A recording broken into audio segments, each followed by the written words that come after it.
to him can be viewed on SEIUvoice.org, our website that contains all of these documents. Let me give you a specific example of what triggered this.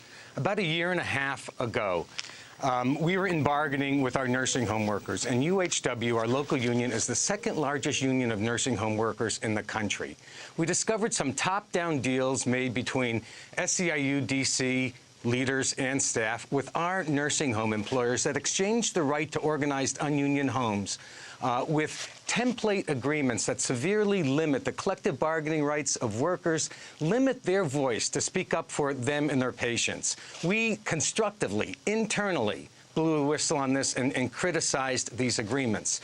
In response to that, Andy Stern ended bargaining with these employers and had the constitutional authority to appoint the bargaining committee to talk to these workers' bosses. Dave, you were a member of that committee. I recall a meeting at a Los Angeles airport hotel where you flew in, met with 15 leaders of our thousands of nursing home workers that were in bargaining with these employers, accepted petitions from them. Thousands of their co-workers signed petitions demanding a seat at that bargaining table with those employers. You took the petitions, dismissed their request, and went into bargaining with those employers without any voice from the workers that should have the relationship with this boss. That's the example. That's just one of many examples of limiting voice of workers. This is not about me. This is not about Rosselli or Stern. Sal Rosselli, let's get Dave Regan's response to that, president of SEIU District 1199, representing the workers in Ohio, Kentucky, West Virginia. Sure. No, listen, Sal knows that the reason that myself and an executive vice president of the union, participated in a meeting with California employers was we did not go and bargain with California employers. Sal knows that. Sal knows that I reported to him every one of those conversations. The problem was we had a leadership problem in California in terms of our nursing home work because Sal's local union would not abide by decisions that were made collectively. And when Sal's representatives engaged in bargaining, we had a breakdown in bargaining because we were having an internal fight in front of the employers. We failed to do our jobs, and Sal's local union was absolutely critical to that taking place. And Andy Stern rightfully exercised his legitimate responsibilities to try to, corral the bargaining and get it back on track. But nobody bargained for Sal, and Sal knows that. Did we meet with his members? Did I meet with his members? We absolutely did. Here's the thing. We can lose the forest for the trees here. We're having an internal political fight in SEIU. There's no question about that. Sal is leading that fight.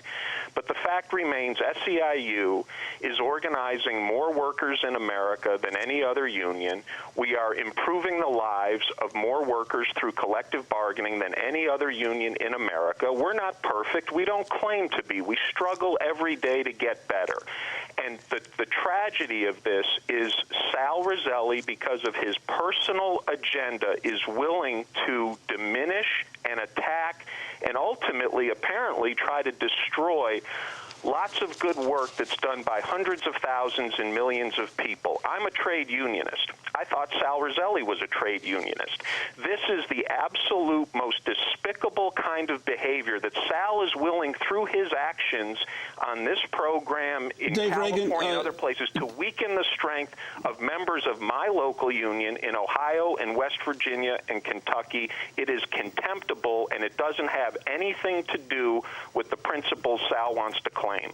Dave Regan, I'd like to ask you, because you said to look at the big picture on this issue, and I have a question which I have asked many SEIU leaders over the years, some of whom were very good friends of mine, about the strategy of growth that SEIU has, which often involves making deals with with government officials, whether Republicans or Democrats, that allow the union to grow with government support in exchange for the unions providing political support, whether it's to Governor Pataki in New York or the Republican leader of the Senate, Joe Bruno in New York, that 1199 has done, or whether the allegations that the union was attempting to do a deal with Schwarzenegger in California to allow it to unionize 100,000 daycare workers in exchange for its political support for the governor.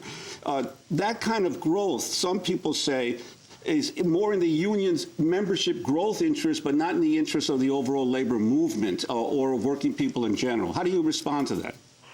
When I look at let's talk about the big picture. When I look at the big picture, I see an American labor movement that has been in steady decline for 50 years. 1 in 12 American workers in the private sector now have a union. Only 12% of all workers in America have unions. And SEIU, and I think this is a fair characterization, more so than any other union in the country, is focused on how do we give workers the chance to join together and form a union.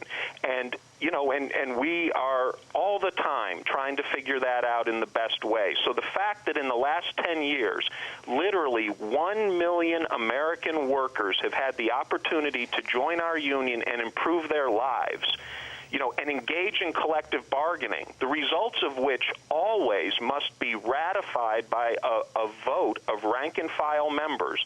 No contracts get approved until rank-and-file members vote on them is something I'm extraordinarily proud of. Now, are we politically if we can't active? just, Yes, we have about a minute. But that's a good thing, not a bad thing. Dave, Regan, we have about a minute. Sal Rosselli, your response? The problem is that these top-down agreements don't get bargained by workers. We're going in the direction of growth at all cost. We've lost the needed balance to raise standards of workers with the growth. It's true that this growth has been tremendous, and I'm proud. We are SEIU. I'm proud that SEIU is the fastest-growing union in this country. But tens of thousands of long-term care workers are living in poverty. You can't be proud and attack the union that you want to claim you love. SEIUvoice.org. Look at the voice of the workers let Sal Rosselli finish. that are responding. Yeah, if I could ask for folks to visit our website, SEIUvoice.org, and you'll see these documents, the voice of workers, right? That's who our union is, bottom up, not top down. Workers need to be empowered to be in control of the relationship with their employers. This June, we have a convention, and our goal there is to limit the constitutional authority of the SEIU president with worker voice, to limit that authority through a very democratic way. One member, one vote, bottom up, social union versus business union. We're going to have to leave it there. We want to thank you both for being with us. We will certainly continue to follow the developments within the Service Employees International Union as well as labor unions around this country. Sal Rosselli, president of SEIU. United Healthcare Workers West just resigned from the executive board of the executive committee. Dave Regan, president of SEIU District 1199, representing healthcare workers in Ohio, Kentucky, and West Virginia. That does it for our show. Democracy Now! Produced by Shruford Okadusa, Mate Angelique Comet. I'm Amy Goodman, Lupan Gonzalez. Our website, democracynow.org. Thanks for joining us.